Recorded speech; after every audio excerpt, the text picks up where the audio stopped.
है वसियाबका फतहिर। बहुत अहम चीज है, सुन लो। सिर्फ खाना पीना, नमाज पढ़ना, रोजा रखना ईमान नहीं है। ईमान क्या है? अत्तहुरो शत्रुल ईमान, अत्तहुरो शत्रुल ईमान। सफाई आधा ईमान है। अल्लाह के रसूल की हदीस, सफाई आधा ईमान है।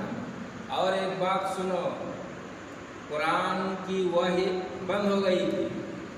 आसमान से जिब्रील वही लेके आता था, कुछ दिनों के लिए वही बंद हो गई। और वही बंद होने के बाद सबसे पहली आयत जो उतरी है वो उसमें से ये है, वसियाबका फतहिर। अल्लाह के नबी को कहा गया, अल्लाह के नबी आप अपना कपड़ा साफ रखिए। वसियाबका फतहिर, अल्लाह के नबी आप अपना कपड़ा साफ रखिए। बात क्या समझ में आई? ये साफ सुथरा, ये आधा ईमान है। और कुरान ने हुक्म दिया, नबी को कहा कि आप साफ सुथरा रहें। इसलिए आप लोगों को साफ सुथरा एकदम क्लीन रहना है, साफ सुथरा रहना है।